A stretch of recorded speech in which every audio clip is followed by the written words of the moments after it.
Budget पर तहफ़्फ़ुज़ात। बिलावल भुट्टो ज़रदारी आज वज़ीर-ए-आज़म शहबाज शरीफ से मिलेंगे। पीपल्स पार्टी के तहफ़्फ़ुज़ात से आगाह करेंगे। मरियम नवाज के खिलाफ पंजाब के अराकीन की शिकायत पर भी बात होगी। मुस्लिम लीग नून के बाज़ रहनुमाओं के बयानात भी ज़ेरे गौर आएंगे। वज़ीर-ए-आज़म शहबाज शरीफ ने बिलावल भुट्टो को फ़ोन पर मुलाकात की दावत दी थी। मुलाकात में पीपल्स पार्टी का वफ़द भी शरीक होगा।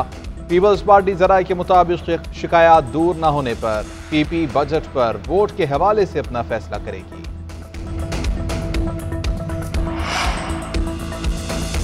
बजट मंजूरी का मामला। कौमी असम्बली का इजलास आज दोबारा शुरू। 2 नकाती एजेंडा जारी।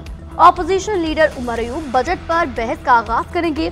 ऑपोजिशन लीडर हुकूमत की मौशी पॉलिसियों और टैक्सों के निज़ाम पर तनकीद करेंगे। ऑपोजिशन की तरफ से बजट मंजूरी के दौरान एहतजाज और हंगामा राय का सिलसिला जारी रखने का इम्कान। बजट पर बहस 1 हफ्ता जारी रहेगी। हफ्ता और इतवार को भी इजलास जारी रखने की तजवीज़। हुकूमत 29 जून को कौमी असम्बली से बजट की मंजूरी हासिल करेगी। बानी चेयरमैन पीटीआई के खिलाफ तोशाखाना में नाअहली के खिलाफ दरख्वास्त पर आज समा। जस्टिस शम्स महमूद मिर्जा की सरबराही में 5 रुकनी बेंच समाअत करेगा। अदालत ने दायरे इख्तियार पर वकला को दलाइल के लिए तलब कर रखा है। बानी पीटीआई ने तोशाखाना में नाअहली का इक़दाम लाहौर हाई कोर्ट में चैलेंज किया था।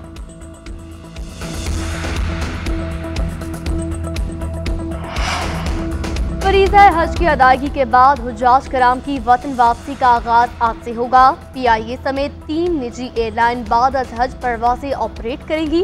पहले रोज मुख्तलिफ शहरों के लिए ऑपरेट की जाने वाली परवाजों के जरिए 2000 से ज्यादा हुज्जाज कराम वतन वापस आएंगे। PIA की 3 परवाजों के जरिए 840 हुज्जाज वापस आएंगे। कराची के लिए कौमी एयरलाइन की पहली परवाज 2:40 पर कराची पहुंचेगी।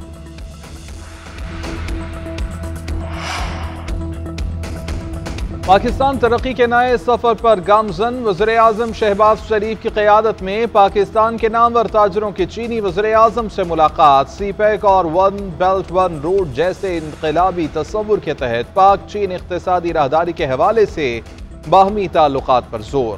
दौरे के दौरान 23 मुआहिदों पर दस्तखत और CPEC 2 का इफ्तिताह भी किया गया। दोनों ममालिक का पाक चीन इक़्तिसादी राहदारी मनसूबे को अपग्रेड करने पर इत्तेफाक। सियासी, सिक्योरिटी, इक़्तिसादी और तिजारती ताल्लुकात समेत मुख्तलिफ शोबों में ताउन बढ़ाने के अज़्म का इज़हार। चीनी हुकूमत ने पाकिस्तान में जारी मुख्तलिफ मनसूबों की बरवक्त तकमील का भी इयादा किया। खैबर पख्तूनख्वा में बिजली की लोड शेडिंग पर तनाज़े में शिद्दत। वज़ीर आला अली अमीन गंडापुर ने वफाकी हुकूमत को अल्टीमेटम दे दिया। बोले बिजली ना दी तो नेशनल ग्रिड बंद कर देंगे। ये मजबूर कर रहे हैं। धक्के देकर इनको हुकूमत से निकाला जाए। सब जानता हूँ आप किस तरह बैठे हैं और किस तरह से आपको निकालना है। इन्हें लाने वाले भी अब इन्हें नहीं बचा सकते। वज़ीर-ए-आज़म को आखिरी मर्तबा कहता हूँ सूबे का पैसा दे दो, वरना IMF को बताएंगे हमारे नाम पर पैसा लेते हैं मगर हमें नहीं देते।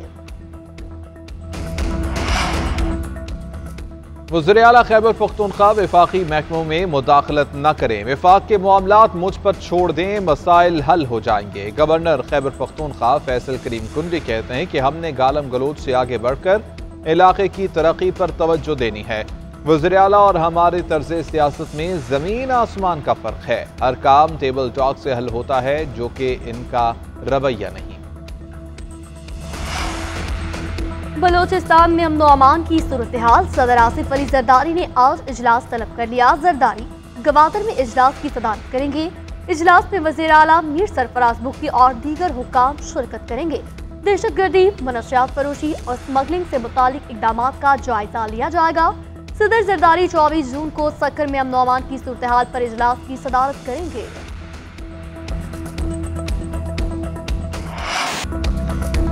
मुल्क के बेशतर शहरों में प्री मानसून का आगाज। गुजरात, मंडी बहाउद्दीन, पसरूर, शेखुपुरा, मुरीद के समय दीगर शहरों में तेज बारिश। सराय आलमगीर, नारोवाल और जेहलम में भी बादल खुलकर बरसे। लाहौर में भी आंधी से गर्मी की शिद्दत कम।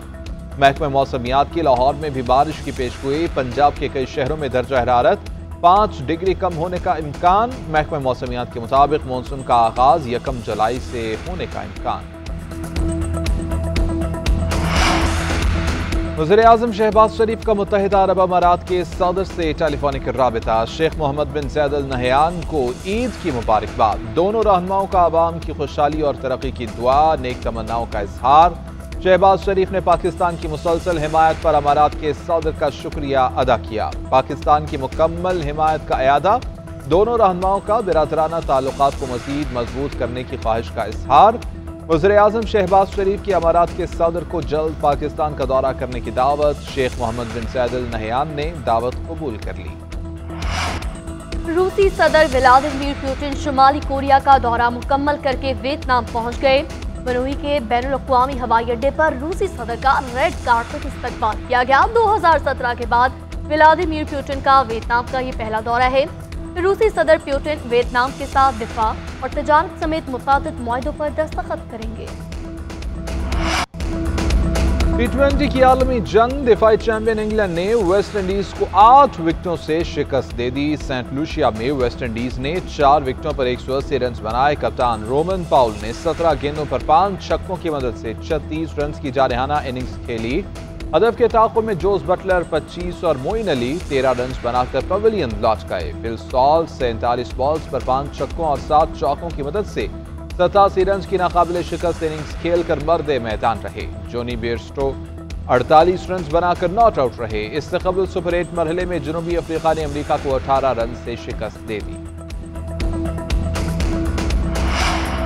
अफगानिस्तान के मोहम्मद नबी से T20 नंबर 1 ऑलराउंडर की पोजीशन छिन गई। आईसीसी ने T20 प्लेयर्स रैंकिंग जारी कर दी। ऑलराउंड में ऑस्ट्रेलिया के मार्कोस स्टोइन्स पहले नंबर पर आ गए। श्रीलंका के वांदो हसानानगार दूसरे, शकीब अल हसन तीसरे नंबर पर, मोहम्मद नबी चौथे नंबर पर चले गए। बॉलर रैंकिंग में इंग्लैंड के आदिल रशीद पहले नंबर पर, वेस्ट इंडीज के अकील हुसैन 6 दर्जे तरक्की के बाद दूसरे नंबर पर आ गए। बैटर्स की टॉप 4 रैंकिंग में कोई तब्दीली नहीं आई। भारत के सूर्या कुमार यादव का पहला, इंग्लैंड के फिल सॉल्ट का दूसरा, पाकिस्तान के बाबर आजम का तीसरा, मोहम्मद रिजवान की चौथी पोजीशन। अफगानिस्तान के मोहम्मद नबी से T20 नंबर 1 ऑलराउंडर की पोजीशन छिन गई। आईसीसी ने T20 प्लेयर्स रैंकिंग जारी कर दी। ऑलराउंड में ऑस्ट्रेलिया के मार्कोस स्टोइन्स पहले नंबर पर आ गए। श्रीलंका के वांदो हसानानगार दूसरे, शकीब अल हसन तीसरे नंबर पर, मोहम्मद नबी चौथे नंबर पर चले गए। बॉलर रैंकिंग में इंग्लैंड के आदिल रशीद पहले नंबर पर, वेस्ट इंडीज के अकील हुसैन 6 दर्जे तरक्की के बाद दूसरे नंबर पर आ गए। बैटर्स की टॉप 4 रैंकिंग में कोई तब्दीली नहीं आई। भारत के सूर्या कुमार यादव का पहला, इंग्लैंड के फिल सॉल्ट का दूसरा, पाकिस्तान के बाबर आजम का तीसरा, मोहम्मद रिजवान की चौथी पोजीशन। यूएफा यूरो 2024 के मुकाबले जर्मनी में जारी। अल्बानिया ने क्रोएशिया के औसान खता कर दिए। इंजरी टाइम में गोल दाकर यकीनी फतह से महरूम कर दिया। दोनों टीमों के दरमियान सनसनीखेज मुकाबला 2-2 गोल से बराबर। काजम लाची के गोल की बदौलत अल्बानिया को वक्फे पर 1 गोल की बरतरी हासिल थी। दूसरे हाफ में क्रोएशिया ने कमबैक करते हुए 2 गोल करके सबकत हासिल कर ली। इख्तितामी लम्हात में क्लाउस जासोला ने गेंद को जाल में पहुंचाकर मैच बराबर कर दिया।